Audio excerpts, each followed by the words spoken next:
भोर भई भज प्रभु नाम होगा तेरा कल्याण। भज रे भज रे। आइए सुनते हैं आज की कहानी। आज की कहानी है मुंह ताकते रह जाना। एक महात्मा थे जो कभी किसी राज्य तो कभी किसी राज्य में भ्रमण किया करते थे। उन्हें मोह माया आदि से कोई लगाव न था। वे तो बस जन कल्याण में लगे रहते थे। घूमते घूमते जो भी दुखी व्यक्ति उन्हें मिल जाता, वे उसके दुख दूर करने के प्रयास में लग जाते। इससे उन्हें सच्चे आनंद की प्राप्ति होती थी। एक दिन वे महात्मा किसी जंगल से गुजर रहे थे। जंगल बड़ा भयंकर था। महात्मा निडरता के साथ आगे बढ़े चले जा रहे थे। उसी जंगल में एक बड़ा खतरनाक डाकू रहता था। जो कोई भी उधर से गुजरता, डाकू उसे लूट लेता। विरोध करने पर वो हत्या भी कर देता।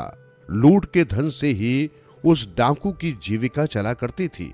उस डाकू ने उन महात्मा को देखा और उन्हें लूटने के विचार से उनके सामने जा खड़ा हुआ। महात्मा ने उसे देखा, किंतु उन पर कोई प्रभाव न पड़ा और वे उसी प्रकार निडरता से आगे बढ़ते गए। डाकू को बड़ा आश्चर्य हुआ।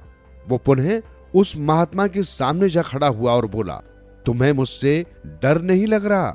मैं तुम्हें लूटना चाहता हूं। यही मेरा धंधा है तथा मेरी जीविका का साधन है। महात्मा मुस्कुराए और बोले, डर तो मानव को केवल ईश्वर से लगना चाहिए। मानव से मानव को भला क्या डर? रही बात मुझे लूटने की, तो इस विषय में मैं तुमसे एक प्रश्न करना चाहता हूं। डाकू महात्मा की बात सुन बड़ा प्रभावित हुआ। उसने महात्मा से प्रश्न के विषय में पूछा। महात्मा ने कहा, तुम मुझे केवल एक बात ये बताओ कि जो पाप तुम करते हो, तुम्हारे उस पाप में तुम्हारी पत्नी भी बराबर की भागीदार है या नहीं? डाकू सकपका गया। बोला, भागीदार क्यों नहीं होगी? जो कुछ भी मैं लूटता हूं सब उसी को तो देता हूं। महात्मा मुस्कुराए और बोले, इस बात को मैं नहीं मानता।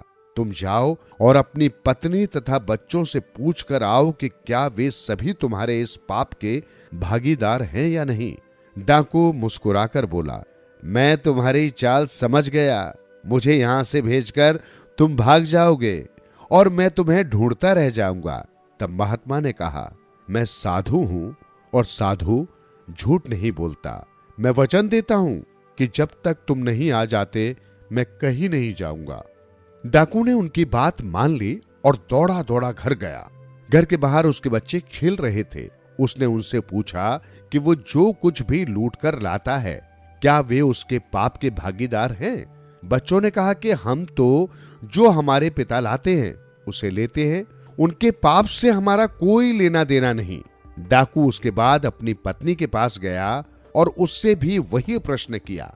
पत्नी ने कहा, तुम जो कुछ लाते हो उससे मैं अपनी घर गृहस्थी चलाती हूँ।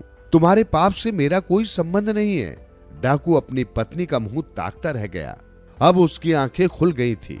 उसे पता चल गया था कि लूट के माल में तो सबका साझा है, किंतु पाप में उसका भागीदार बनने को कोई भी तैयार नहीं है। वो डाकू लौटकर महात्मा के पास पहुंचा और उनके पैर पकड़कर रोने लगा। महात्मा ने उसे गले लगा लिया और कहा, दुनिया में महान वही है जो अपनी भूल का प्रायश्चित करे। तुमने अपनी भूल को समझ लिया, इसलिए अब तुम्हारे सारे पाप धुल गए। अब तुम सत्य के साथ परिश्रम से धन कमाओ और अपनी जीविका चलाओ। ये कहकर महात्मा आगे बढ़ गए। जीवन सुधरेगा, प्राणी होगा